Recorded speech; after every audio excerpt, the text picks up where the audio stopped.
Di timur Indonesia, ada cerita yang tidak pernah benar-benar hilang.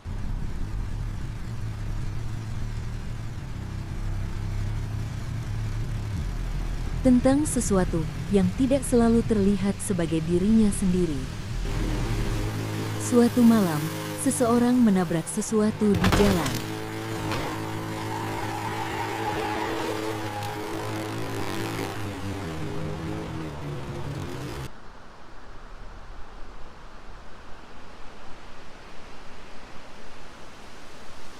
Ia berhenti dan melihat ke bawah.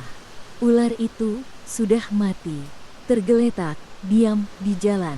Ia tidak berpikir apa-apa dan memilih melanjutkan perjalanan. Ia melanjutkan perjalanan tanpa menyadari sesuatu sudah mengikutinya.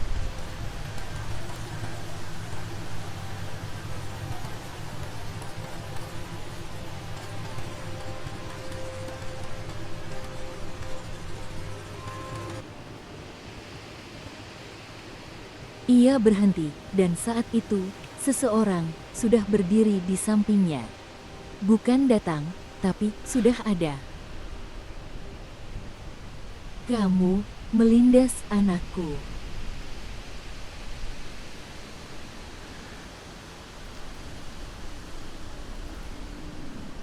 Permisi, saya mau Ia beli disuruh pinang membawa dan pinang kopi. dan kopi. Baik, ini pinangnya dan kopi. Harganya 8.000. Terima kasih. Tapi saat ia kembali, rumah itu kosong.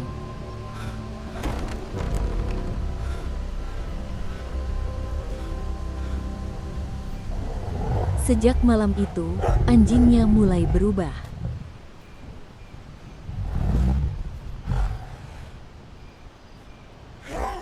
Yang dulu jinak, kini menggeram, bahkan menggigit tuannya sendiri. Kamu harus Ia pergi dari kembali sini mencari sekarang orang juga. yang pernah memperingatkannya. Kenapa? Ada apa? Mereka sudah dekat. Bahaya besar. Dan dibawalah ia kepada kepala adat.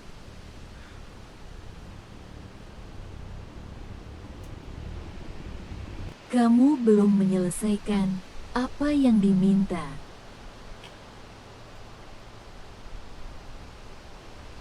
Ritual dimulai dalam sunyi.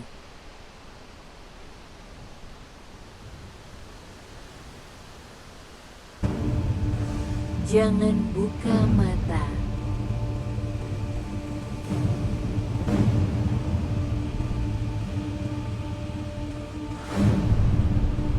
Tapi ia melanggar.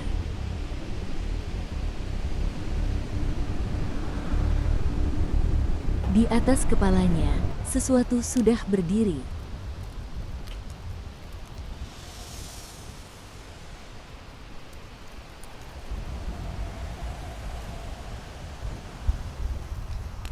Ia langsung pingsan. Ritual itu gagal.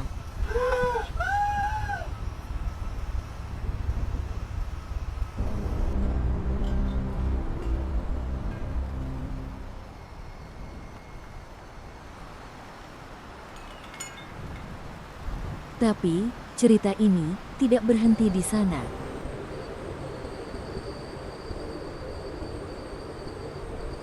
Cahaya kecil melayang di langit malam. Dari seorang wanita yang menyimpan dendam.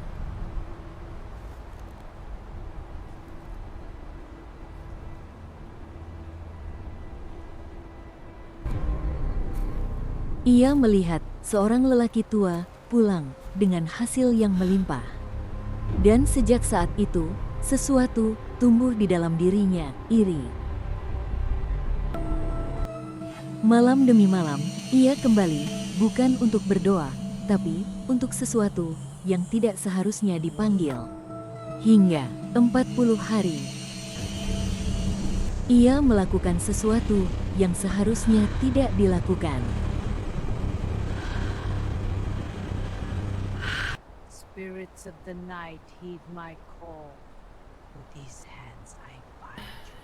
Pada malam ke-40, sesuatu menjawab, bukan suara manusia, tapi bisikan yang memerintahkannya. Ia pulang dan mencoba, tapi tubuhnya tidak kuat. Dan malam itu, ia mati. Namun, sesuatu tidak ikut mati. Lama setelah kematiannya, ia kembali, bukan sebagai manusia, tapi sebagai Suanggi.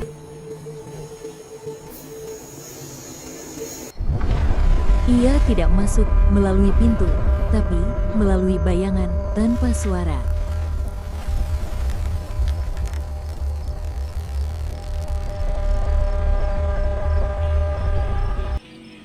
Korbannya tidak langsung mati, tapi sakit tanpa sebab dan tak seorang pun bisa menjelaskannya. Beberapa hari kemudian, ia meninggal, tapi tubuhnya tidak lagi utuh.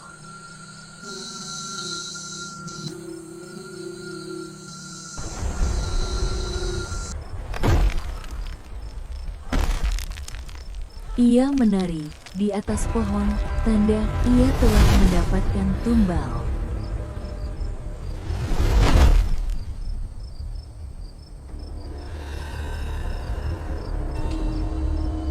Ia datang bahkan ke rumah duka.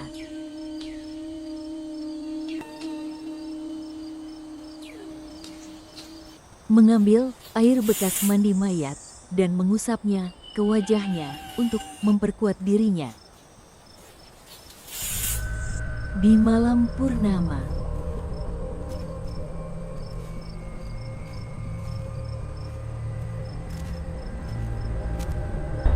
tubuh tanpa kepala menari.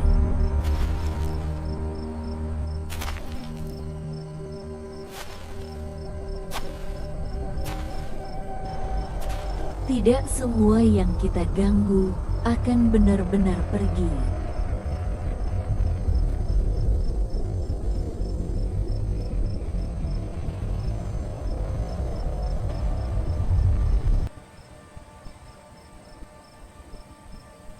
Suanggi ada bukan karena kegelapan malam, tapi karena kegelapan hati manusia yang dipenuhi dendam, iri, dan dengki.